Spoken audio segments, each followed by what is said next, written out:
Wren, thanks for coming into the X-Foils podcast again.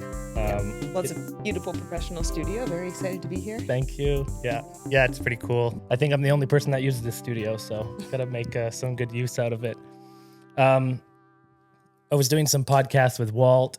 We were hanging out over the New Year's in shacks, foil driving a ton, Tow Boogie a bunch, and we're gonna talk about that, but I kind of want to get a little recap of what you've been doing, how your summer was, because you were in the Gorge and you've been on the podcast before. You have really good ratings. So, and me and Walt were going to record something. I'm like, dude, I can't sit down with you again and do this again. I need a little bit of diversity. So I'm stoked that you agreed to come in.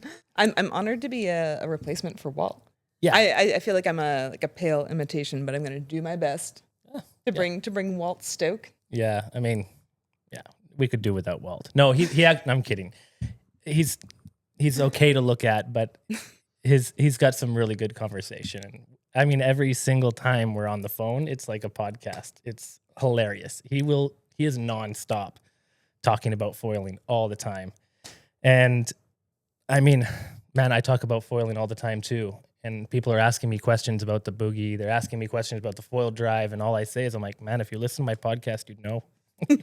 Yeah, we're going to time box it. I'm going to talk about foiling for this hour, and then I'm just like going to detox for at least a day. Yeah, right. We'll talk about all sorts of other things. Yeah. But for now, foils. Yeah, for now, foils. We'll get into the Tow Boogie because that was, something that I really wanted to talk about, and we'll nerd out over the next couple episodes with Walt. And I'm going to Mexico here on Monday, going to a foiling event, which is going to be super cool. And so I'll get a bunch of different guests there. But how was your summer? It was great. In the Gorge? In the Gorge, with everybody. The Gorge has become even more of a scene, it feels like. I've only been there for 4 years, so someone who's been there forever can speak to that. But Actually, what I love about what you just said is you're going to a foil event, because both of us come from kiteboarding, right? That was kind of our entry into water sports. Yeah, so it is a kite event. It's a sailing event. It's kiteboarding, kite big air, freestyle. There's winging, there's racing, there's downwinding. So it's like a whole bunch of stuff. But really, I'm more excited about the foiling aspect of it. But I'm going there to represent North in the competitions. And I mean, I can do all of it. I'm not good at, particularly good at all of it, but at least I can compete in every single event, which is going to be exhausting. Yeah.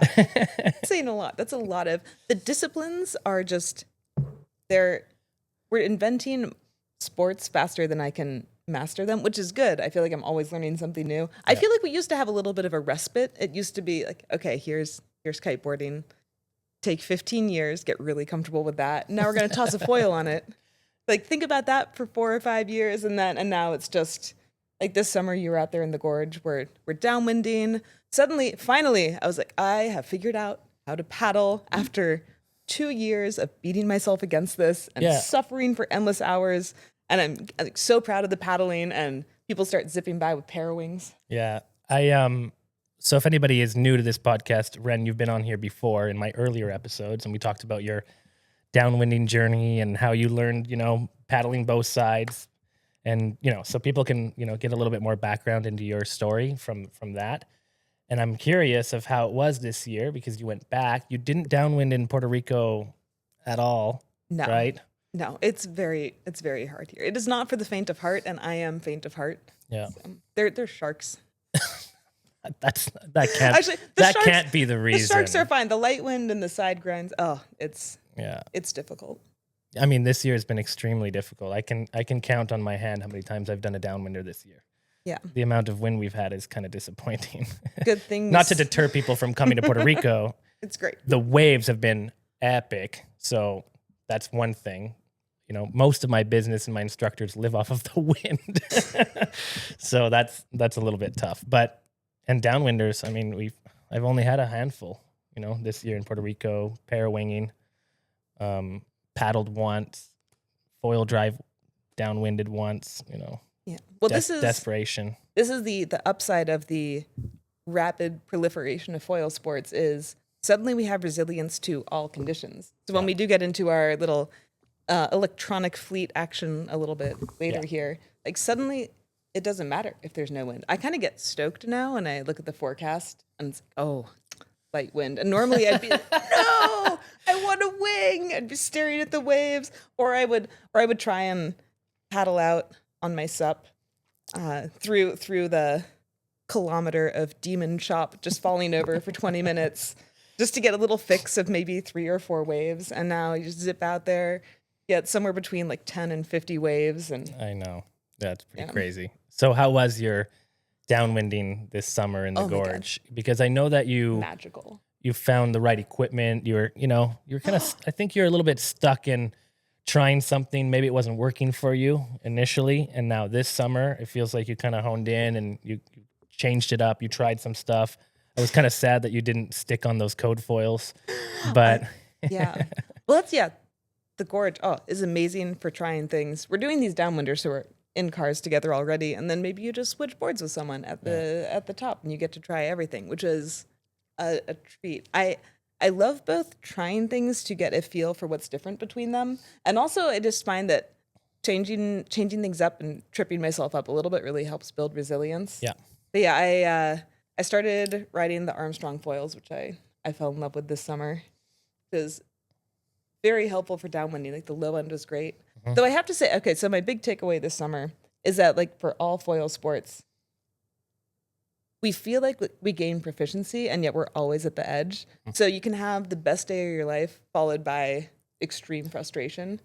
And what was so magical about it is that the community is so strong and everyone is so much fun up there that suffering, it's so shared, it's supported, and you can keep pushing at the edge because of that. So that's what this summer was about for me. It was trying to get to smaller foils, more challenging runs, going out in lighter wind, really working on technique and staying at that edge of difficulty. What's really cool about the gorge is that you can actually use a bigger foil, so you can get up earlier and you can still have a lot of fun because the bumps are so stacked. I feel like in Puerto Rico, you take a big foil, sometimes you're working too hard. There's like a balance, of where the conditions lie.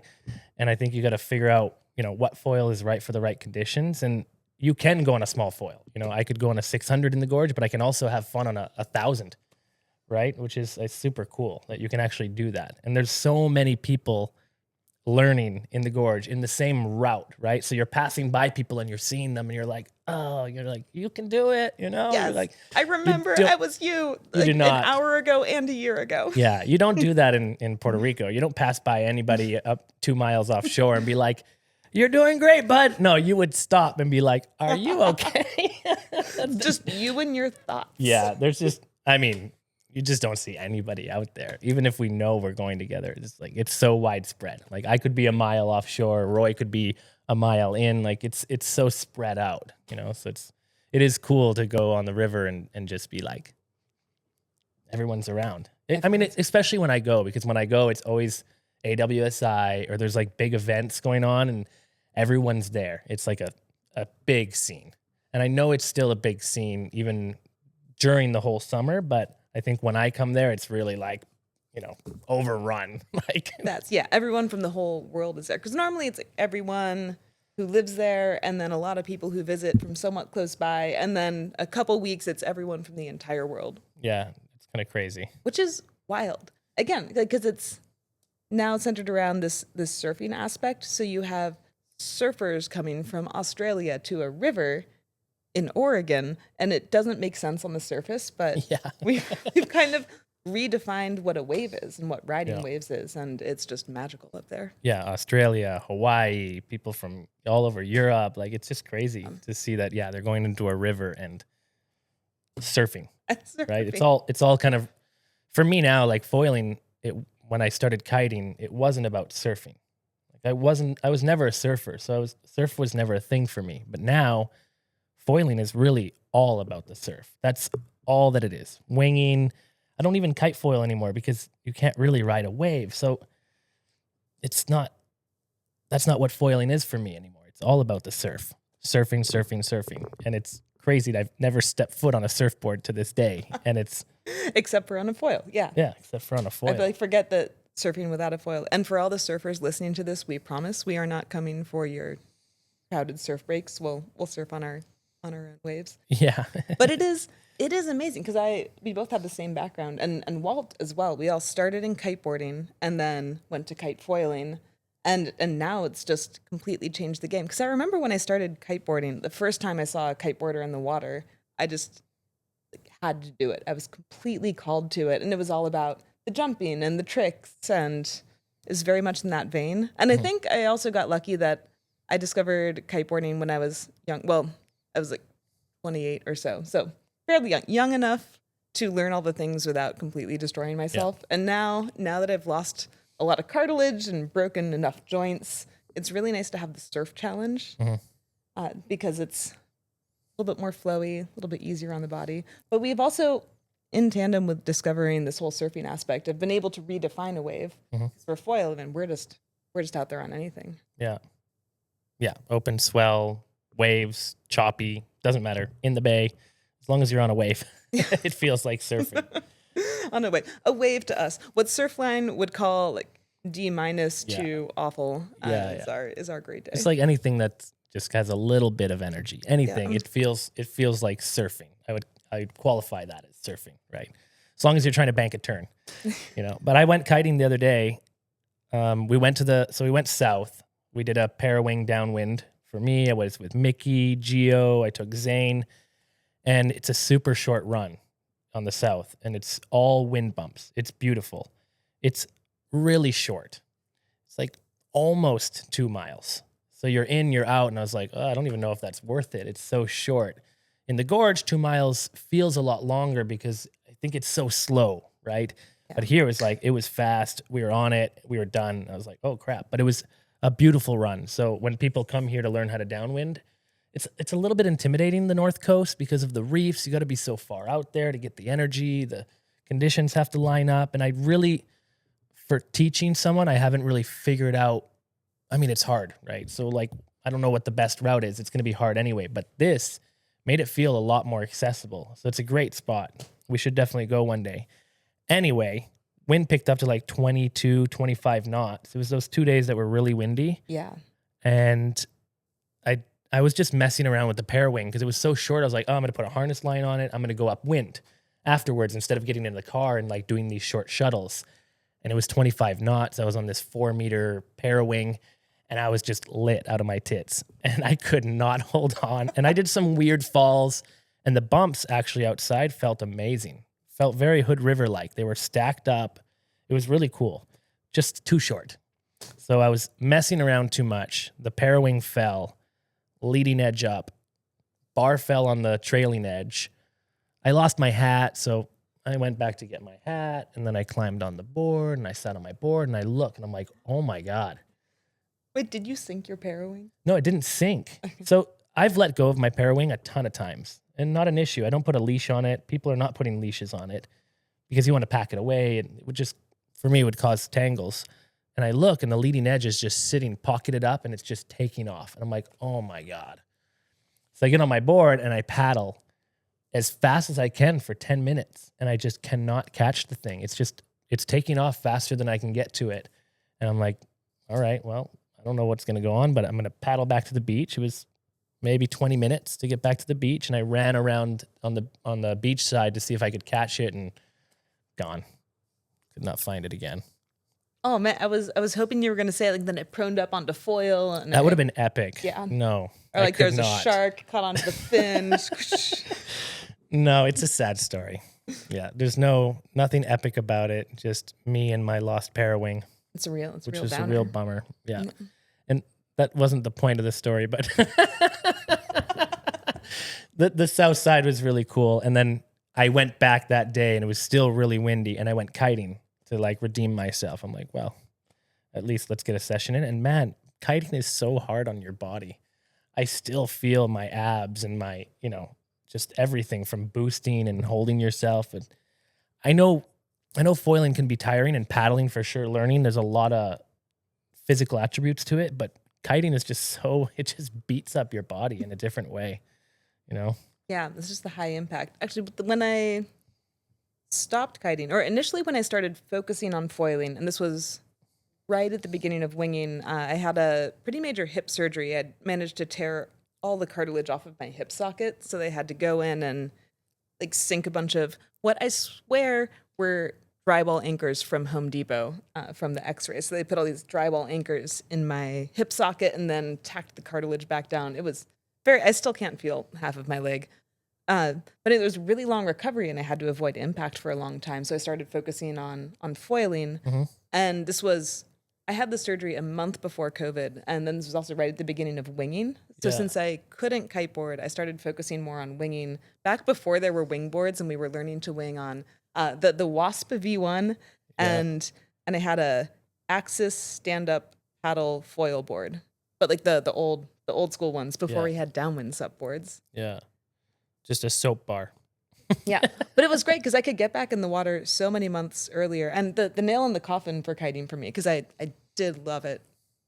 I think I still would love it, but I got really into like trying to get more aggressive with kite loops and broke my ankle and just smushed the cartilage My God.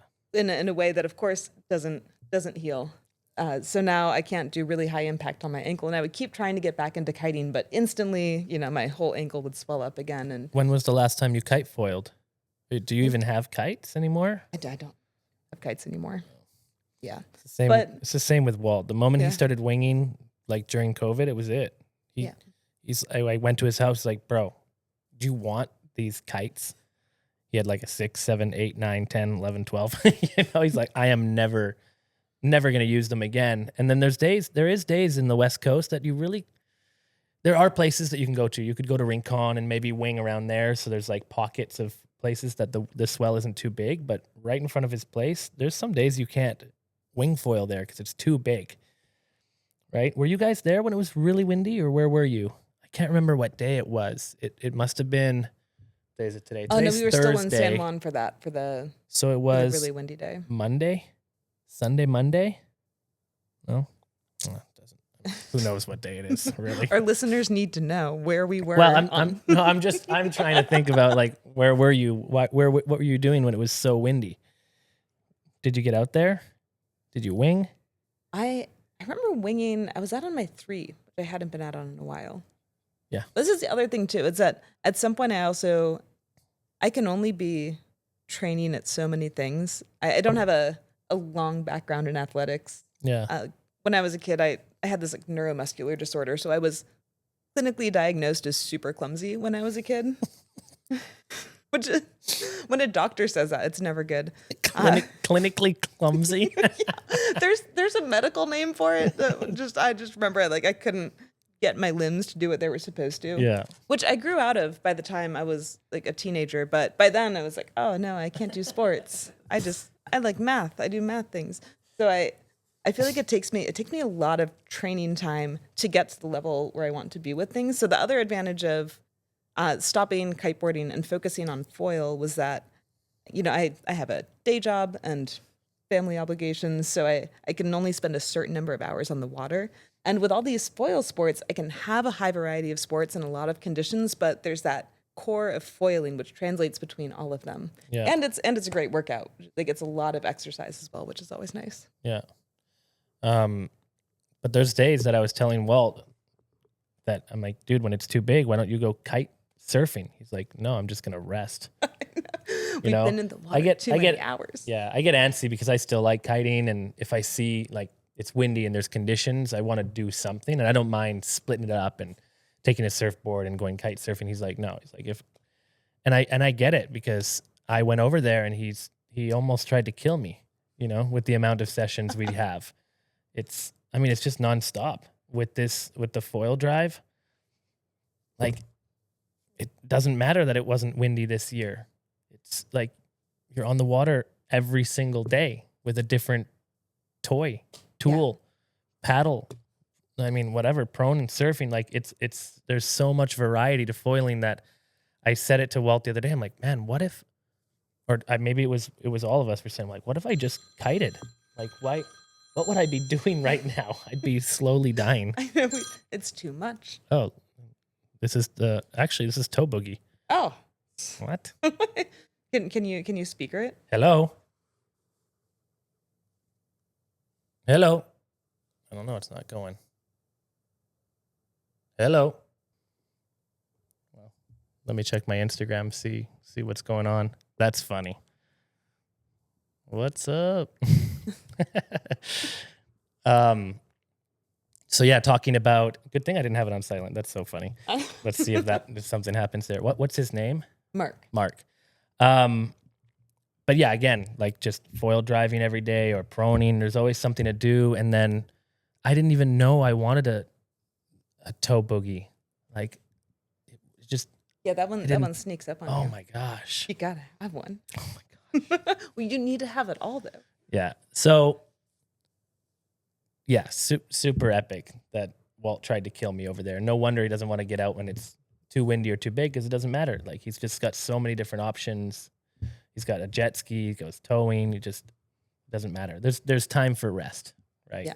Or there's not enough. It gets to the point back when I was working 9 to 5 in an office that was too far from the water to do anything on weekdays. It would hit the weekend and I would go to Sherman Island by San Francisco. Hopefully everyone knows about that. It's an incredible kiteboarding spot. And I would leave on Friday and I would drive back on Monday morning. But while I was there, it would be windy for 10 hours a day. And out of those 10 hours, I would just have to be on the water for 9 of them. I couldn't stop. I'm like, this is so scarce. This is so precious. I just couldn't.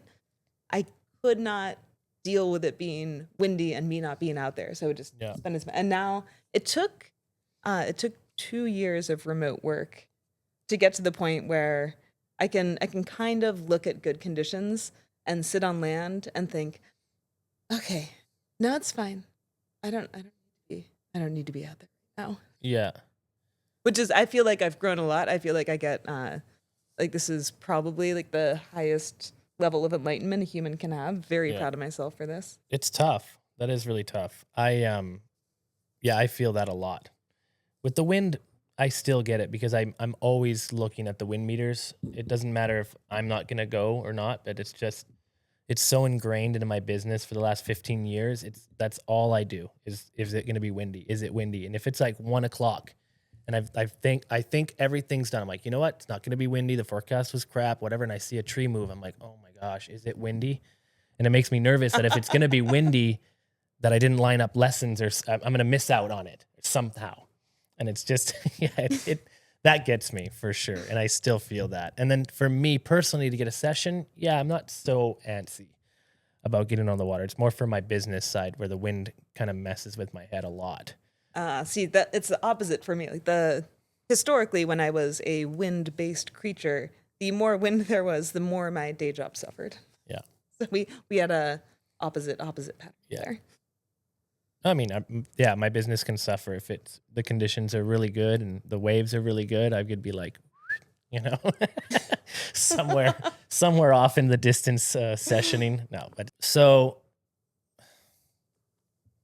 that tow boogie. That tow boogie.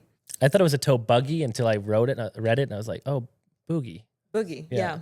Buggy would make sense too, though, like in a way, like the old. Well, let's go back a little bit because you got a foil drive and you hadn't used it in the gorge. Is that right? Like it was brand new to you coming to Puerto Rico. Shipped it to Puerto Rico. Thank goodness, because it hasn't been very windy this year and winging is your thing, right? It's your foil outlet because you don't prone, but you do paddle foil a little bit, right? Yeah. So you could paddle out from your place and catch some waves. Very painfully, very slowly and painfully. And then, so you got the foil drive, which, I mean, we talk about a lot. Yeah, which is amazing. It's magic. And when I got the foil drive, I think that there's always been a thing in the back of my head where now that I am very surf focused, I have this drive to improve at surf. Like every time I'm in a session, I'm trying to work towards something. There's a level I'm trying to get towards. Especially, I'm constantly surrounded by amazing foilers and amazing surfers who can do everything, and I want to train to get there. But like I said before, like I'm not the quickest learner. I can be very disciplined. I can spend a lot of time in the water, but it's difficult when it comes to something like prone foiling, which I haven't yet gotten to. But my drive when I got the foil drive was, okay, how do I progress? How do I enjoy these days, but also extract the most learning I can? And I think the foil drive is amazing for that. Like as a tool for learning and as a tool for progression, it's completely unparalleled. Like I can just focus on a specific thing I want to work on and just circle around and be like, okay, I want to gain enough speed and then pop off this part of the wave, like on my toe side and then on my heel side. And I just find a part of the wave and do it over and over again. And it gives you the discipline to stay high on the foil because you get immediate feedback when the pod hits. Yeah. Yeah, which is, we've talked about that. It's crazy. It's such a good training tool. And I see it when I was hanging out with Walt for that week, right? Like during New Year's and Christmas. Man, his foiling has excelled at such a rate. Like it used to be like, we'd go towing and stuff and Walt was the beginner, he was, he's got his like arms in the air. He's like surfing down the line and you don't know when he's going to Jesus walk, but eventually it's going to happen kind of thing, But now it's like, I don't know where our level crosses. It's not that I'm so good or something, but I always had like a little bit of an upper hand because I had spent so much time on the foil, not so much time on the waves, but still we were kind of learning at this pace. And he just, with the amount he's been foil driving over on the West Coast, his level just skyrocketed. It's unreal. And I'm noticing it for myself as well. One big focus I had for this, what season is it? Winter. It's hot here, but it's winter. Yes. This winter is linking more waves and pumping and trying to stay higher on the mast, trying to pump between waves, keep speed coming off of it. Yeah. And last year I could maybe link 1 or 2 waves in like the most clumsy of ways. And now it's 3 to 5 fairly easily. And that's after, it's like a month. Mm-hmm. You get so much repetition. And the ostensible downside of the foil drive is that there's a lot more weight on the board because you have the big battery on there. Yeah. But again, thinking of it from the training lens, pumping on that, when I go from that to my wing board or a lighter board, it's like I've been weight training in the gym. It feels great. Yeah. And I think what I've learned from watching you and Walt and like Brad and the Gorge is that it's not just a training tool. Like you can get to that really shreddy point. And I think it's cool that it can give you both. You can enjoy and train. And I will say that there is a learning curve to it. Oh, and 100%. I think something that I've really been working on here is that it's just not instant, and which is, of course, it's true with everything on foil. There's never been a single thing I've done on foil where I just picked it up and was like, oh, this is easy. Yeah. Yeah, I think, it's something people look at and they're like, oh man, you've got a motor. So it's essentially just cheating.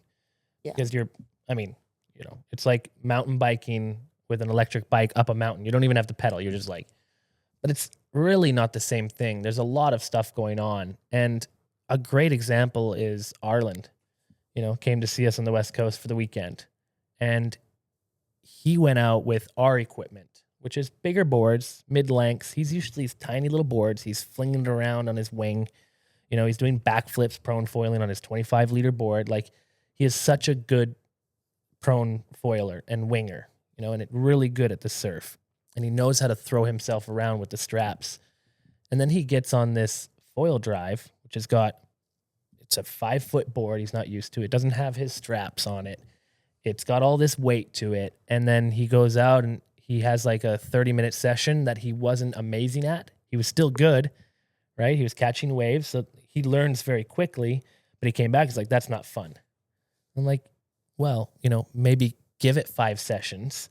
Like, do you not see Walt catching 20,000 waves and you're catching 1 on your prone foil board? I mean, I understand the performance that you're getting out of the board when he's proning because it's such a small board. He can throw backflips and whatever. But I'm like, dude, sometimes the conditions are just not good for it. Like, look at what Walt and I are doing.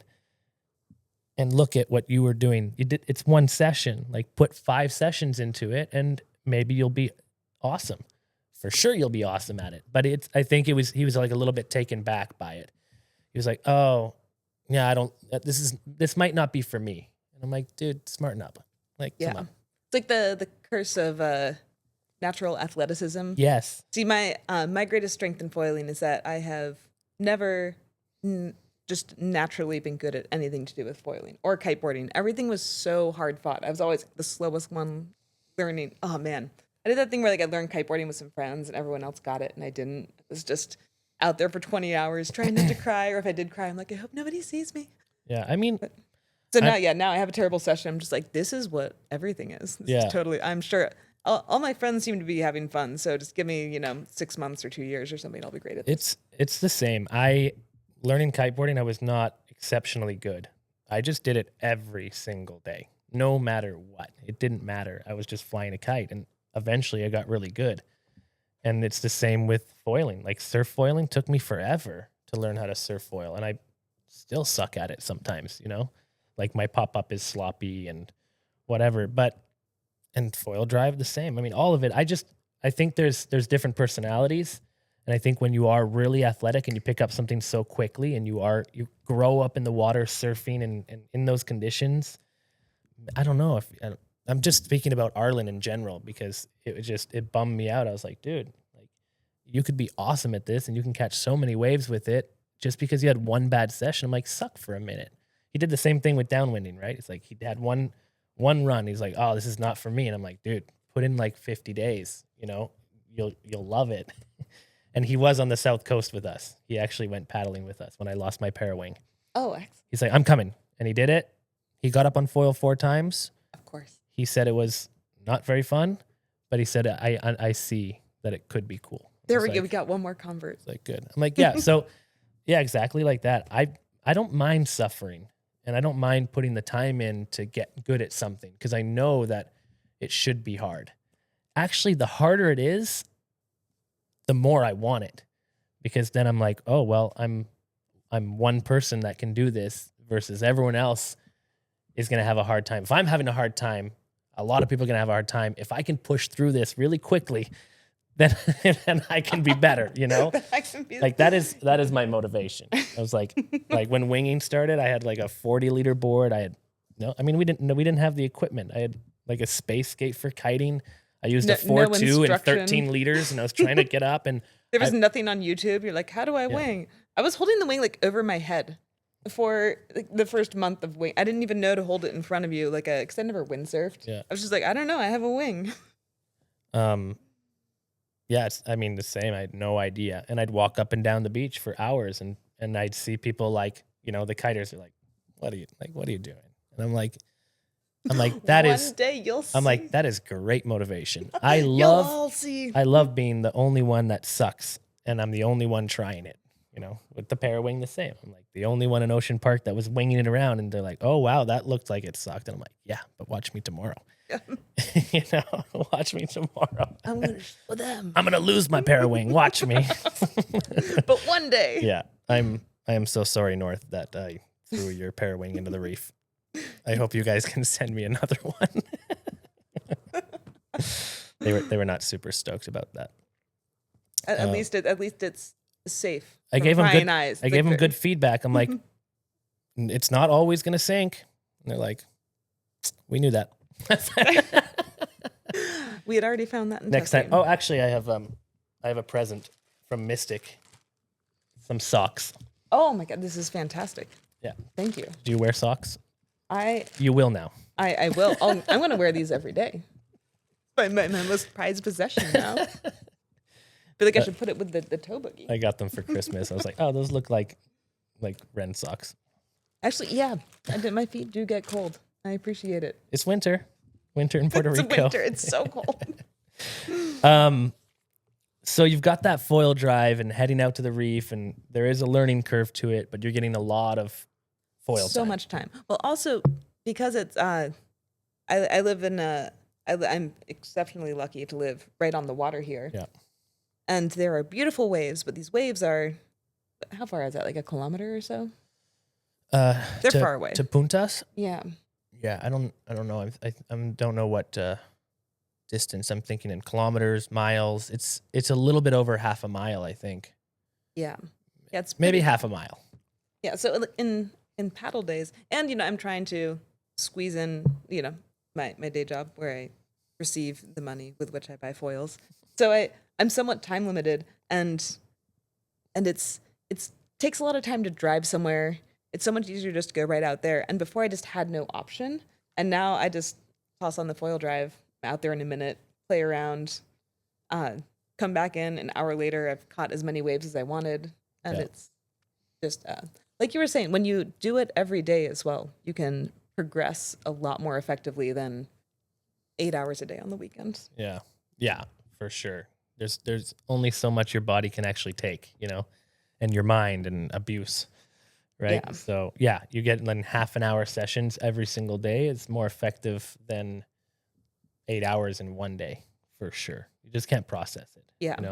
And it's just so much, it is really satisfying. Even when I'm struggling to learn, even when I'm on this, okay, I'm going to learn new skills today and push myself, you're still flying on foil the entire time. Yeah. As opposed to when I was paddling out, that was pretty painful. I was getting a little demoralized by the choppy paddle out. That is rough. And then throwing the Tow Boogie in the mix. Because you can never have too many electric foil toys. I know. So I didn't know what to think about the Tow Boogie because when people were asking me, I can't sell them, because these are precious. These are hard to come across. There's just one Tow Boogie, just selling them out of his, his garage or whatever it is. I don't know. He's got a factory making them. It's all direct. I tried, trust me. I was like, I could sell a lot of these and I'd be stoked to. So people, they asked me before they'd buy a foil drive. They're like, well, what about the Tow Boogie? And I think it's an amazing tool. You could have one or the other, right? But I don't think they're exactly the same. And you don't use them in the same application. And there's some conditions that are good for the Boogie that are still good for foil drive. And there's some conditions that are good for foil drive that are not good for the Tow Boogie. I mean, I think it goes hand in hand. They're not if you can afford both, I would is the say correct option. Both is definitely the correct option. Yeah. Walt put down his deposit for one today. Awesome. Obviously. Yeah. Obviously. So we were in the West. We were at Shaq's, and I'm going to edit that out. Nobody needs to know that. Just kidding. No one's ever heard of Shaq's, Dylan. No, I know. It's going to be overrun. There are going to be 4 people there next time we go. maybe 5. Oh my That goodness. would be wild. And so we were foil driving around, and you guys came out with is it Alon? Alon. And too bad he didn't come. Australian. Oh, yeah. And I was sitting in the car. I was with Walt. I was like, man, every product I love is from Australia. I'm like, foil drive, Australia. Boogie, Australia. Code foils, Australia. Yeah. And I'm like, North. I'm like, it's kind of like from New Zealand, but it's like, that's same. I feel that like part of the world. It's kind of like that neck of the woods. They're very in tune with waves there. But I'm also on both the foil drive and the Boogie. I am impressed with the engineering. Like it's just they're both very it's very hard to make things that work in saltwater. I started my career designing electronics, and saltwater and heat like and hardware. Yeah. Oh really? Yeah. I thought you were a software. I am now. Oh, okay. Because hardware is much harder, and they keep sending you to factories. That's rough. Yeah. But this is making things work effectively in saltwater on its own is very difficult. And then all these devices, like they're getting thrown through waves. Like there's a lot of forces on these, and to get something compact, operational, it is very impressive. Yeah, you can move that closer if you want. The mic. Oh, okay. Yeah, if you feel like you're like ugh. Reject. It's on a bit. You don't have to. I'm gonna recline. Like hello. No. So we were out there in the water, came out with the Boogie. I guess Walt took it out first. He took it out before me, and he had like a little session on it. And you go through the remote, which is really cool. It doesn't float. Right. We should, every time we've used it, we're like, we really should put a floaty on there. We're not going to get a floaty until we accidentally sync the remote, is what's going to happen. Do you know that he's got an adapter for it, right? It's like a floaty that goes on the end of the remote. Yeah. It's like a little orange thing. So it bobs up and down, and it's red and it floats. Oh. And you just stick it on there. I feel like I should have known that. Yeah. Thank you, Dylan. Yes. I was looking through his website. I'm like, what bits and pieces should I need to buy in case Can you order 2 of those? Yeah, for sure. So they go through the remote in the water, and pretty intuitive. If you've dealt with foil drive and you've got this, you know, Yeah. you've got your trigger finger. You know, Yeah. You're like, you're ready to go. You're just like, bap, bap, bap, bap, bap. We know what to do. You just pull and it Yeah. goes. And we tow a lot with the jet ski. So he went and had a session on it, and it just blew his mind.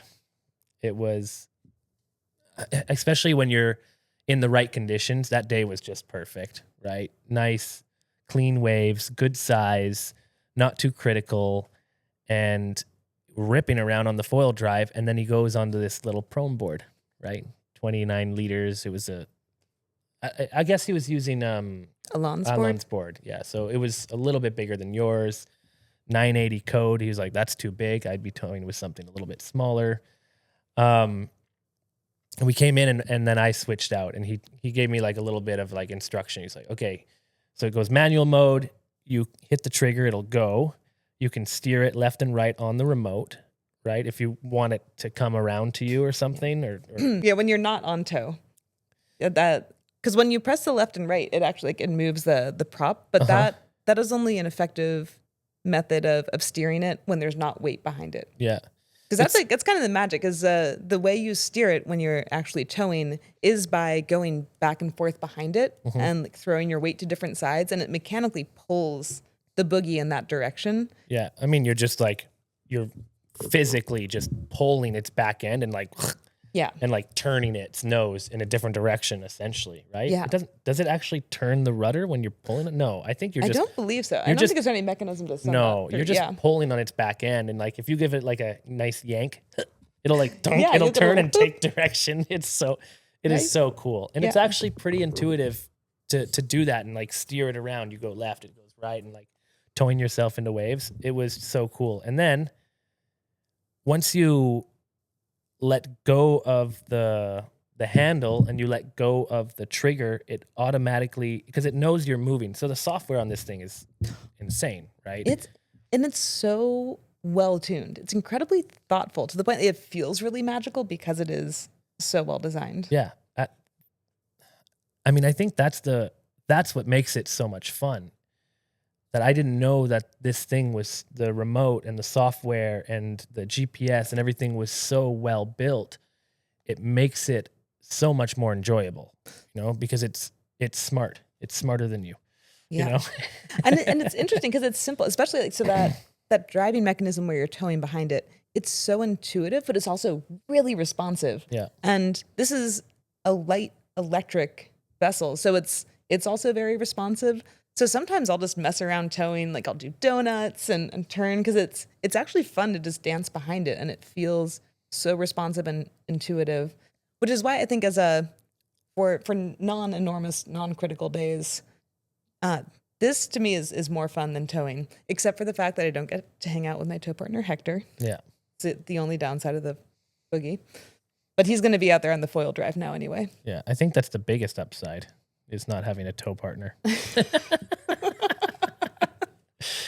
I mean, yeah, it depends on the day, but yeah. Well, you get 100% of the time on the foil. Yeah. And I think that's where I think like the tow boogie as a replacement for jet ski towing most days, like if you want to go out in 20-foot waves and you want to support staff there anyway. I mean, even 6, 7, 8 foot days. I mean, there's some waves that I just might not.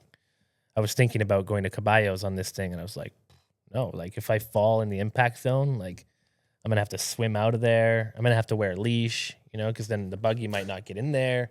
Then it might not get me in time. It might not pull me out of the impact zone in time, right? So I was thinking about it. I'm like, okay, maybe that's not the spot, but there might be somewhere else on the reef that's good for it. Like, you know, Cuervo, or, you know, there's other places that are better suited for a tow jet ski. And then there's places that are better suited for this. It's like, it's got to be a little bit less critical. Yeah. Right?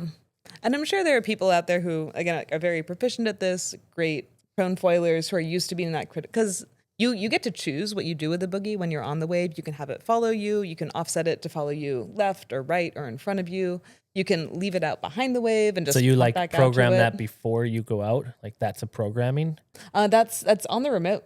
Oh, really? You can be like, go on interactively. my left side or go on my right side? Yeah. Really? Oh, shit. Yeah, isn't that cool? That's wild. I only use like the trigger and one button. I don't use any of that. Oh, no. I usually just either have it very close by, or I leave it out the Yeah. back and just pump back out. So the moment because it's got GPS, like we're talking about how smart this thing is. So it knows when you're moving, right? When you're accelerating and when you're actually being towed up, because that thing is moving and this is moving. Yeah, you're close to it. Right. Yeah. So when you whip yourself into a wave, you let go of the trigger, it turns it out of manual mode and automatically into auto follow.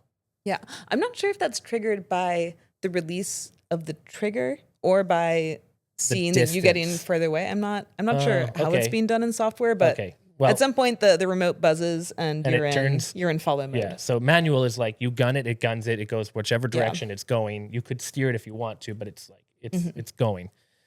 So I don't know. Yeah. Maybe it's letting go of the remote. Maybe it's because it's a certain distance from you because it knows its rope length. Anyway, it goes into auto follow and you just hold down the trigger and you surf the wave and it'll follow you slowly behind in the sets. And then you fall down. Either you pump to it and it'll follow you around, or, I mean, just so cool. It's such a cool feature. It's so adorable. That too, right? We were talking about it, or you leave it out the back and then you crash on the inside and you just you turn it on to auto summon.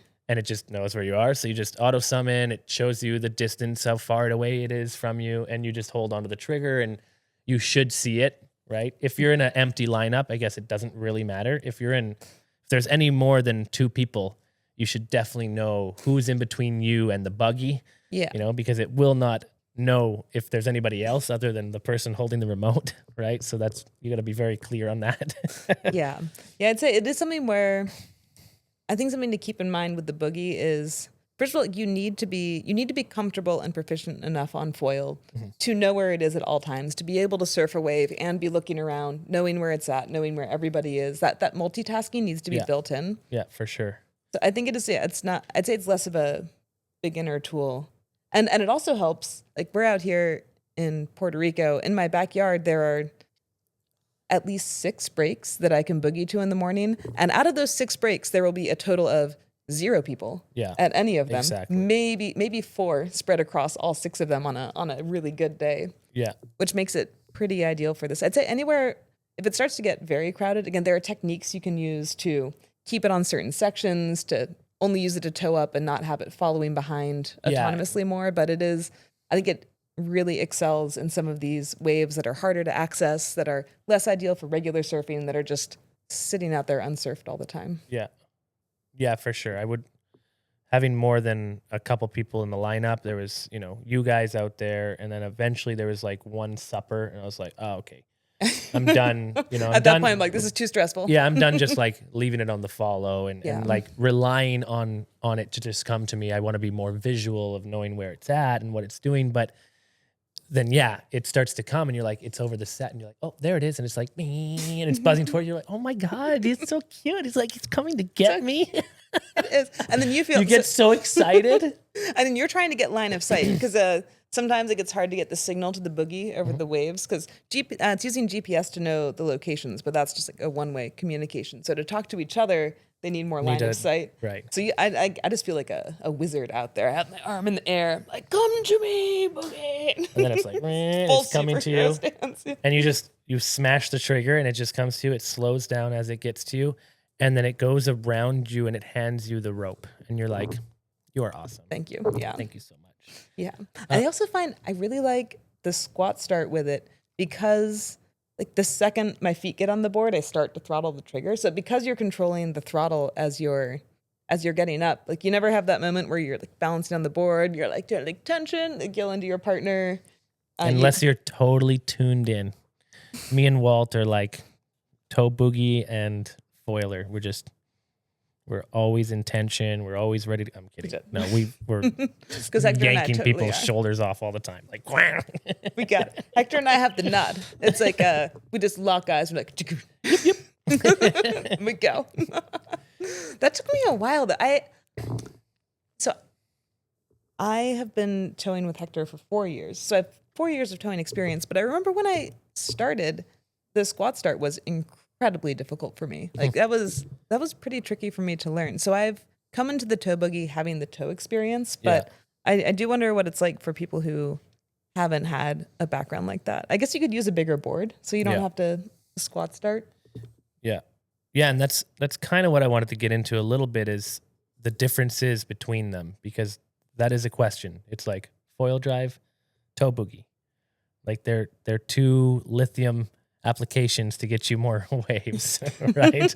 And we've already covered that both is definitely the right answer. And I think I think for sure foil drive is a lot more user friendly in that way. Like you can use a big fat board, you can put the motor where you want it. You're really there's a bunch of adjustments for the level that you're at, and you're really in control of everything that's going on in and around you. Versus you have to be in control of yourself, awareness of you and your board, and then the buggy as a third party, right? And where it's at and what it's doing, and you have to control your foiling while you're worried about where the buggy is. So I think there's multiple things going on. Getting towed up isn't super easy, right? It's powerful. I was surprised at how powerful it was. I was getting towed up on a 25-liter board. It's a small tow board, right? That's kind of crazy, right? This is not a huge device. No. And the amount of power packed in there is impressive. Yeah. On your board, you had like this Lift 28-liter. Yes. It's like a fat potato chip. It was the board I learned to tow on 4 years ago with Hector. Yeah. I'm very emotionally attached to that board. I love that board. It was totally fine. And I was riding the 680. The 680. From Armstrong. Yeah. And I popped up like this. Squat started, popped up right away, no problem, grabbed a wave and surfed the crap out of it.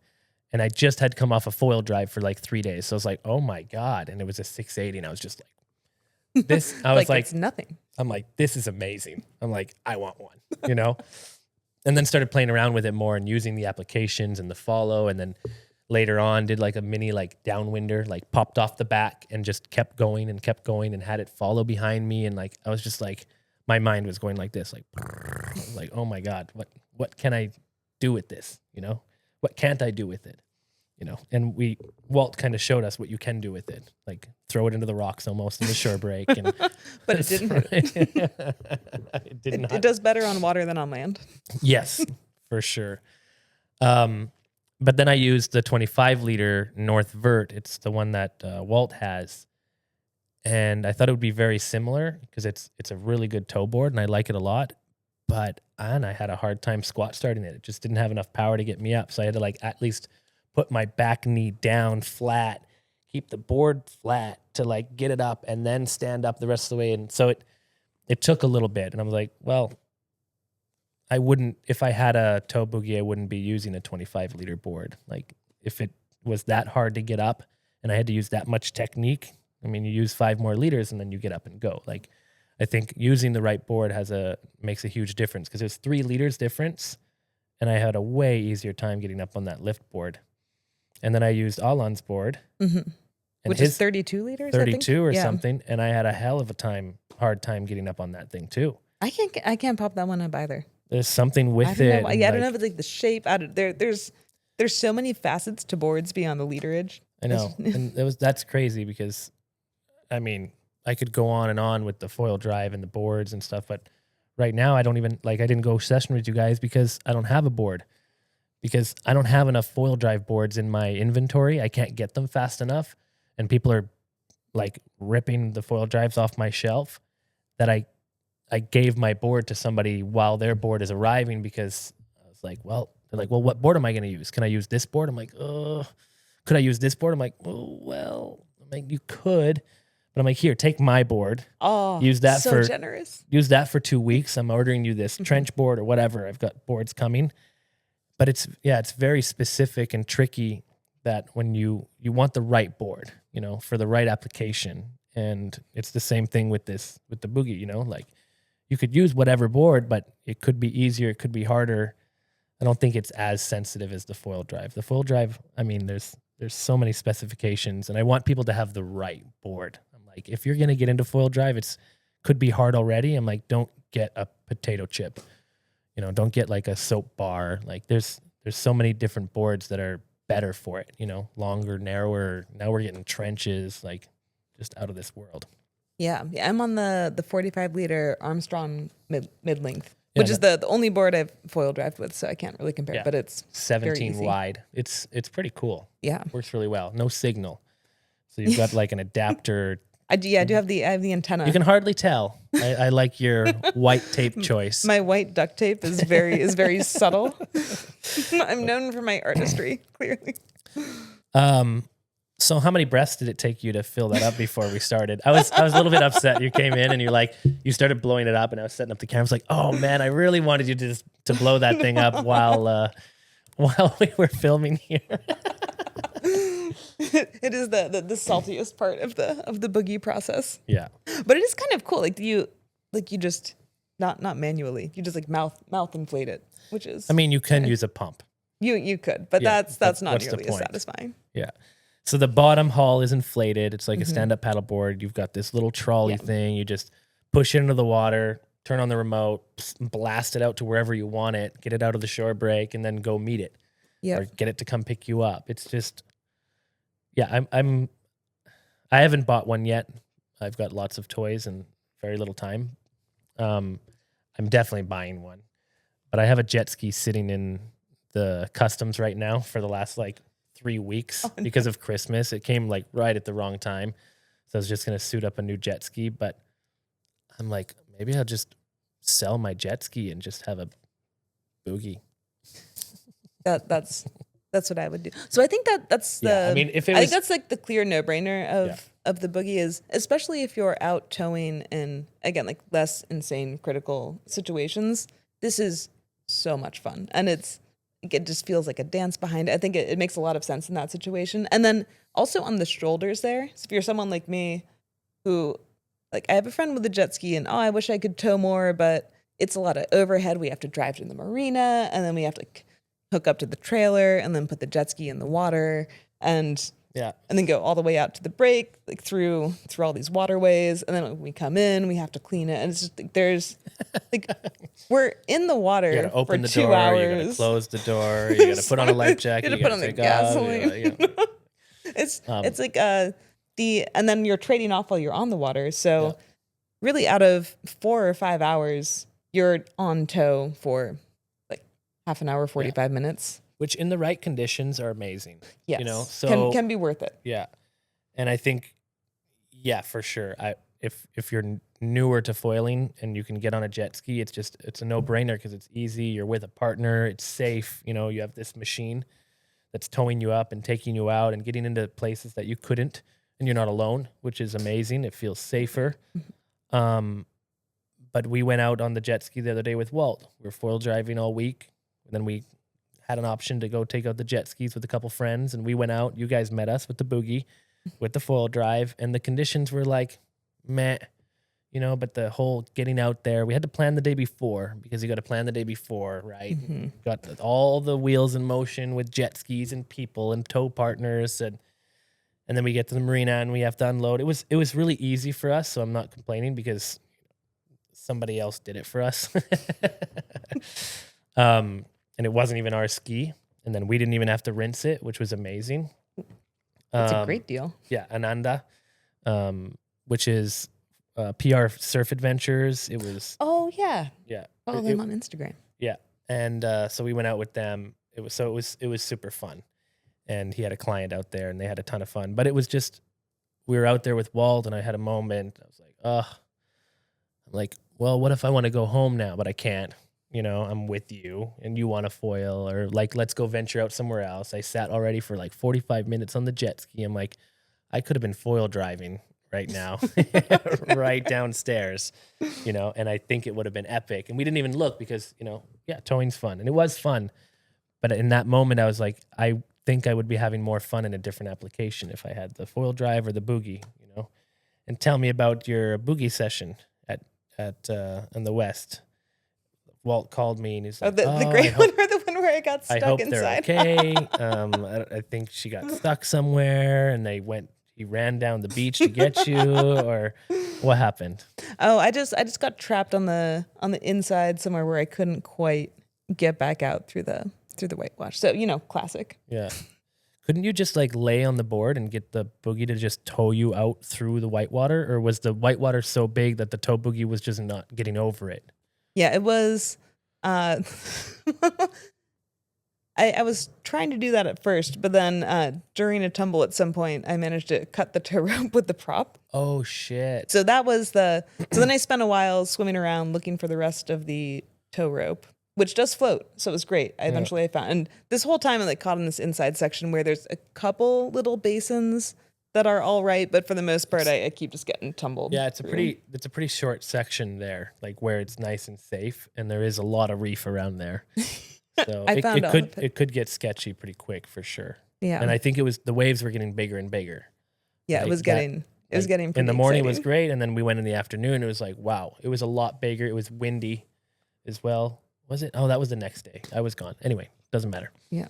But anyway, that was why I ended up coming in down the beach. So I found the tow rope, managed to tie it all back together, and get back on foil. But it was just too gnarly to navigate out. So I found a little sand patch to come in instead of trying to go out and back up. What kind of knot did you tie, or just lots of knots? Oh, I'm not great with knots, so I just did the thing, like left over right, right over left, and then he yanked really hard, and it worked. Perfect. It helped. Yeah. Very fancy. Yeah. If you can't tie knots, tie lots. Yeah, exactly. That's exactly. Except I only had enough rope. Yeah. It was perfect because it's got a plastic sheath on it. Yeah. But when it cut, it would just give me like a little extra rope on both ends. Why is the handle so small? It's like it only fits like one hand on it. Is it because of drag or weight or I don't know? I'm not sure. So we were asking in the boogie chat, and we actually have an Armstrong tow rope on order. Yeah. Which apparently also works fine. Yeah. So I have tumbled and wrapped the tow rope around this thing all the time and never had any issues with the prop on it. So I think what happened this time is just it was while the boogie was getting like tumbled and frothed around, I had I had it going, which is why. And it was pretty interesting because it came up to me and I was like trying to grab the rope and I realized there was no rope. But even though it had gotten caught in the prop, it just cut it and then it didn't wrap around. Yeah. It was actually really nice as opposed to like an impeller on a jet ski where you suck up a rope and that's it. Been there, done that. So it was really, even while I was getting hit by waves, I just locked the boogie, turned it over, like pulled the end of the rope out there, swam around till I found the rest of the rope. Wild. Well, I'm glad you're okay. Yeah. It wasn't, I mean, it was like sketchy for shacks, but was nowhere near life-threatening critical.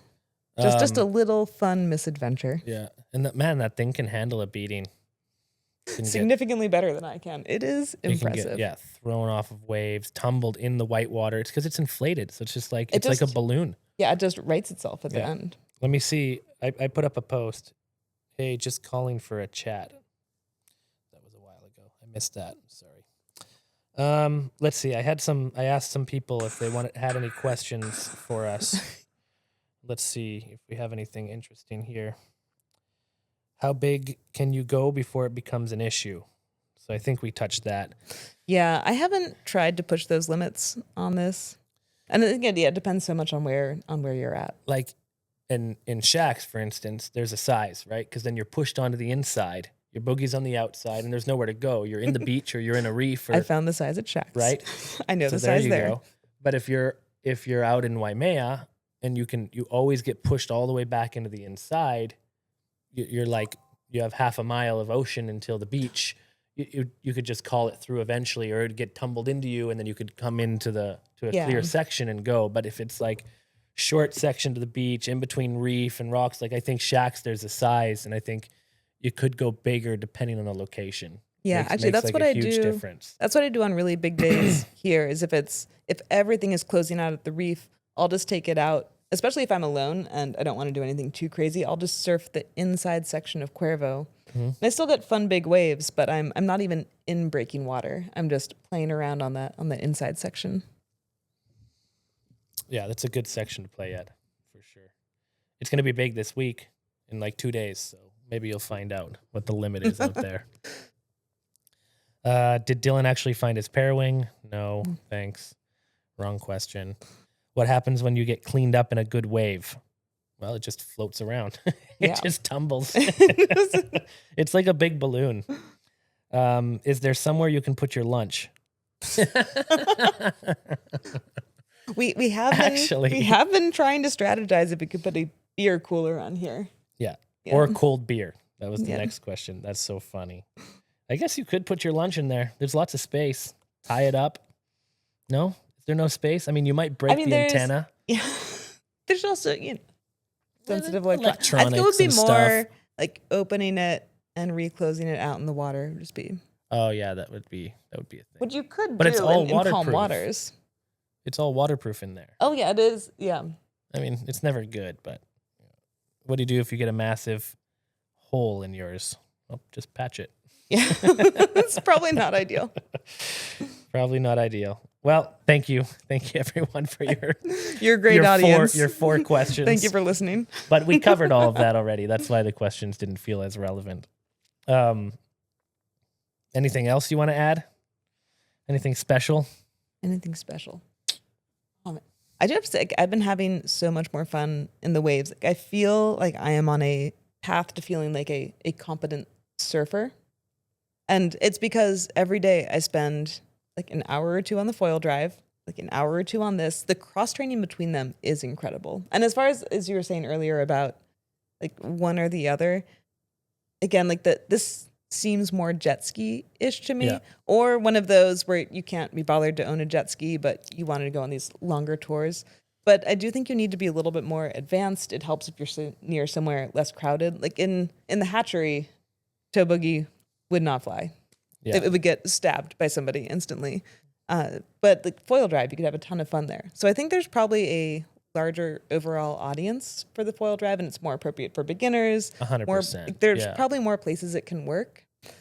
I think it just depends what you want to get out of it, and the people that are asking me are like, let's say Arlen, he's like, well, what would I do? Would I foil drive or would I tow boogie? And I'm like, dude, you'd love the tow boogie. Like for your application, your skills and what you're doing and how comfortable you are out there and the lineups that that you can go out to.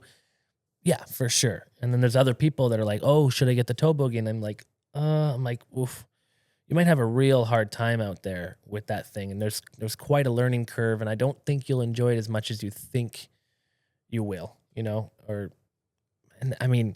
but the battery lasts for like 4 hours, right? Like you get so much session time out of it. So I think, yeah, for sure, the different applications to it. I was thinking about downwinding with it.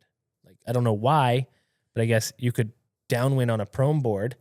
It could just follow you. You could go back upwind. It's pretty brutal, though. Oh, yeah. I mean, I did it in that little short section, very short. I went downwind and I came back up and it was pretty windy, maybe 16 knots. And it was pretty choppy and wavy. There was quite a swell in the water and it handled it so well. Like for being so light, I was surprised at how it would like hop around and sometimes it would like end up on its side. And as long as you know how to keep your tension and stay on foil and kind of weave your way around. I think there's a and like skill really to it. Work like but it is all the tension on the back. It is just so exhausting though. Yeah, for sure. I don't think I'd be doing a 5-mile downwinder and then tow boogieing back up. That place in the south, it would have worked really well. It was like very clean. That's a short, kind of swelly. Mm-hmm. It's not like it would ramp off of them. It wasn't like super choppy. It was really short. It was close to the beach. I mean, it could definitely work, but yeah, you could do a downwinder with it. It would just follow you the whole time. You fall, it comes pick you up, tow you back up, do a downwinder, and it just rips downwind. Yeah, there are people doing it too. Yeah, I'm sure. Yeah, I'm sure. I just haven't done my research, but typical. But yeah, I think it would handle it pretty well. No, have you done it? Like little short downwinders with it, or no? Short ones, because again, like when it's really big, I'll take it up to, I'll take it about 2 miles. Oh, so you're going all the way up to Cuervo or whatever, close to Caballos. Mm-hmm. That's pretty far. Yeah, it's actually one of the things I love about it. I can go scope all the brakes on it, and because the battery life is so long, it uses maybe 6% of the battery for me to go 2 or 3 miles up to Cuervo and Caballos. Yeah, but then I'll play around until the wind picks up, and then I have a downwinder on the way back. That is so cool. So it's great for that. And you do it outside or inside? It depends on how gnarly it is and how alone I am. It's pretty far. You got to get pretty far out in Puntas to get outside the reef. Yeah. Yeah, I usually stick on the inside because there's enough there, and you get the combination of the wave and enough. You can ultimately weave your way. I could see when I asked the question, I could see that you're like on the inside. Yeah, it's. I used to be a lot braver than I am now. I have so much to live for. I mean, yeah, there's big fish out there. I get it. No, you wouldn't get. Well, then, yeah, no. Puerto Rico is not sharky, by the way. Which is one of my. It's not jellyfishy. It's not sharky. There are many, many reasons I enjoy being in Puerto Rico, and that is on the list. Yeah, and as soon as the wind kicks back in here, any minute now, when we stop having so many cold fronts up in the States that are messing with our trade winds. Yeah, it's a very inconvenient mainland that you are having frigid snowstorms, and we are mildly inconvenienced by needing to surf on our electric foils. Or wind, wing or downwind. I want wind. The swell is fine. We're getting swell from it, because they're big. These big fronts push in swell, but the wind just doesn't reach us. It just messes with our trade winds. So we'll be back. We'll do some parawings. Yeah, I'm excited to see how parawing technology evolves. So keeping my fingers crossed for that. It's already getting really good. The V1s that are coming out, insane. Oh man, who would have thought? I no longer try to predict how I'm going to be foiling 6 months from now. I'm just going to let it happen because I would have not thought the parawing. Definitely wouldn't have thought I'd be on a tow boogie. Also, I had that same bias that everybody has against electric foils, and now I am just. I look at them. It used to be like, oh, it's like the kooky old person thing, and now I'm like, oh, but everyone I know shreds on these. Yeah. They're so cool. It's so funny. I wonder how it's going to be over the next week with Hector. Oh yes, right? We got to get him out there. He was on the fence, and then he broke a latch today, and he was a little bit upset. He was like, why did I break a latch? I'm like, you got to be careful. Got to follow. Well, yeah, with all of these, so I think a lot of athletes are very prone to I'm just gonna do it. It'll be fine. I'll figure it out on the way. These e-foils, they're expensive, delicate, fancy machines. They take a lot of care. They take some instruction. Yeah. You have to be willing to put. There's a learning curve to that too. Yeah. When we were in the West as well, I did a cool podcast with one of the engineers from Lyft, so it's super good to sit down with him and see, what's going on. That can't be released until a few months. Okay. I'm really excited though. But it was super cool to sit down and see. You did an engineering podcast without me. Can I be a guest interviewer at the next one? It would have been way better with you, I'm sure. We're just like, good. We're like, and what did you do next? And why? No. I mean, for sure you'd have better questions, but yeah, it is so cool to see, this remote, and how the tech in this remote makes that tool so much more enjoyable, right? Yeah. And and then whatever is going to happen next and how they develop, not getting the rope in the prop or not making it so light but still convenient, or there's still iterations that'll surprise you. You're like, well, how could this be better? And you're like, well, watch. Yeah. And see what comes out, because it wasn't a Tow Boogie, it was this Takuma tow thing. I mean, just with the jet drive. It's essentially what this is, but it's just a flop, right? Super heavy, very inconvenient. I don't think it was as smart. I don't know. I never used it, but I looked at it. I was like, oh, that's cool. And I was like, and that's why it took me so long to kind of warm myself up to the boogie until I tried it and I felt it. I was like, oh my God, it's so light. And it was in the back of this guy's car, and you just pull it out and you carry it over rocks and you blow it up with your mouth. I'm like, how cute is that? Right into in the water. You're right into its butt. You're like. We were going to have that on camera, but it got censored. So yeah, things like that. And then, the foil drive being, so sensitive in different ways and applications, but the what's going to evolve from that, who knows? Then the BRM, being this parachute that just dominated the market, and then all the other people just trying to catch up and being like, holy shit. And it just being a total thing. And then what people have developed and the backgrounds people have to take these things to the next level is just it's so interesting. Yeah. It'll just make all of our foiling better. I just can't, you know, when we had such a good session on that, I was like, with Walt, he's like, damn it. Are we going to have to do a third podcast in a row with another foil discipline to geek out on? And I'm like, yeah, I don't want to talk to you about that.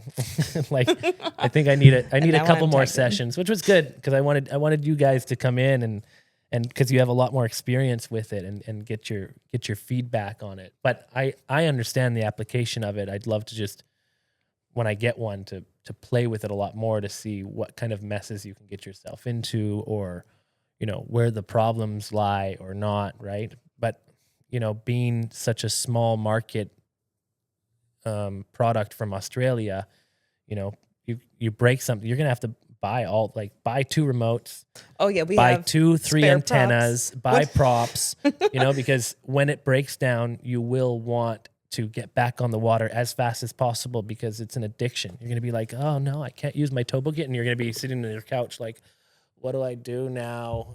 It was one of my biggest fears for the longest time. Like, but what if I put something out of commission? And it's great because with Foil Drive, we have you here and you have everything in stock. So, that helps relieve my anxiety. Well, that's why I contacted him like, hey, I've got like 5 people on the line that would buy boogies right now and take over the lineups all over Puerto Rico. I was just kidding. But also that is true. And I'm like, is there a wholesale? Can I buy your bits and pieces? Can I house all these things in stock so that I can supply? And I think it's too small to keep up to it right now. And I think he's right. He should keep all the margin for himself. Yeah. I mean, it is right? Really from what it sounds like, it's hard to keep up with, you know, the demand and what's happening right now. So it makes no sense to have somebody in the middle of it. And slow growth makes a lot of sense too, in that it is a high-powered vessel, and it is something that I think it is good that it gets rolled out more slowly. Yeah, because everyone who gets it needs to learn. Because with the foil drive, like if you kook around, mostly like you're just coming at yourself. But like, it's like having a jet ski. Yeah, for sure. You gotta. I mean, make good decisions. Yeah, but anybody could buy a multitude of things and put people in danger, right? I think the water, being a surfer and a waterman and that kind of thing, we're more sensitive to it because we know how precious these points and these breaks are and what there is to offer out there and how dangerous it could be already. I mean, I could go swimming out there. It could be dangerous by itself, just me in the water. But now add a foil and now add a motor and now add an external product and that someone doesn't know how to use right? So that's why people get scared all the time. They're like, it's already dangerous just being in the water. So whoever is in the water and adding extra activities and motorized vehicles and stuff, I think you got to have some common sense and awareness of who else is around you and how you're using it, you know. But I mean, as long as you're safe and having fun, fine by me, you know. We're having tons of fun. So much fun. Thanks, Wren. I'm glad you came in. Thanks for bringing the boogie. Thanks for lending it to me. And let's have more sessions and let's do this. Let's do this again. We'll bring out our foil drive and boogie fleet. Yeah, it's so cool. Everyone out there. It's so much fun. What a gang.